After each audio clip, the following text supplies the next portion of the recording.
I get a knock at the door, and here, two guys in a suit. I'm from the FBI.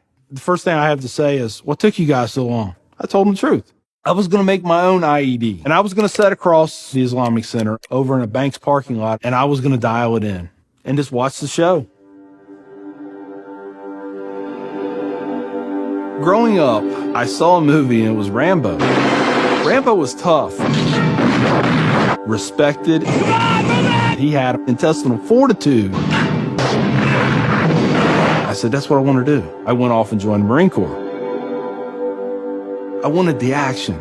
The first time I got shot at, I remember looking at my watch and I says, man, this time last year I was in English class. I fought several times in the Middle East, Desert Shield, Desert Storm, South America, Philippines, Somalia. I think the worst things that I have seen is dead children. I had to suck it up. I had to be there for my guys. Each one of those teardrops stands for a confirmed kill. I stopped adding after 26. Where I was taught, Marine Corps, just own it and then let it go.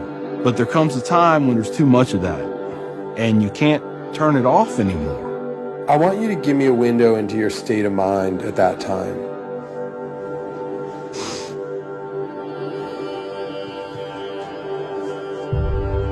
One time, my wife and I went to a DSW, and I saw in the distance these two women in black burqas in my store.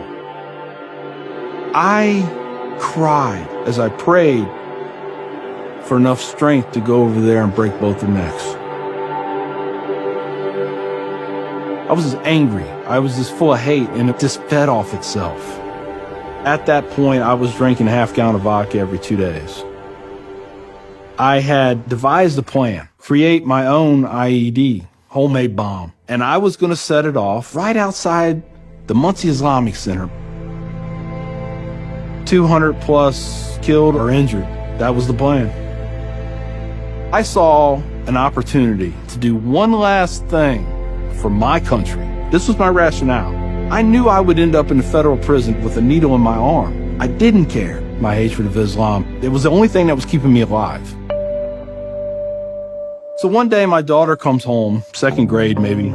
She was telling me about this little boy who sat across from her. His mom came to get him. She said she had scarves on her and she had a dress all the way down to her feet and you couldn't see her on nothing but her eyeballs. At that point I snapped. Started spewing things out of my mouth that should never be said in front of children or anything.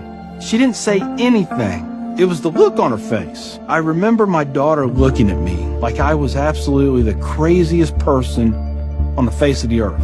She was my little buddy. She used to say we were road dogs. I know I saw it in her eyes. I made her question that love. And that's when a light bulb came on. I decided to give the people of this community one more chance. So I went to the Islamic Center. See a gentleman in the shoe room taking off his shoes. He looks at me and he smiles. He said, can I help you? And I said, yeah, I want you to teach me about Islam. So he went and he gave me a Quran. Read this. Come back when you have questions. So I did. And I would see things in the book. I'd be like, there it is. I got them right there. Explain that to me. And they would. This was a kind of awakening. Long story short, 8 weeks after that first day I stepped into the Islamic Center, I became a Muslim.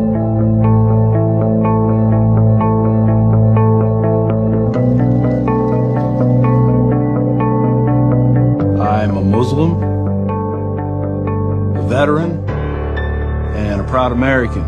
I had learned that I was completely wrong about everything that I felt. You know, Judaism had a message, Christianity had a message, Islam had a message. Funny thing is, though, it was the same message. It was about peace, and it was about love. Please join me in welcoming Mr. McKinney. My big thing is now to stop the hate. Nothing good has ever come out of hatred. I've done too many things. I've hurt a lot of people. I have to live with that. But if I can stop somebody else on the path of non-forgiveness, I won.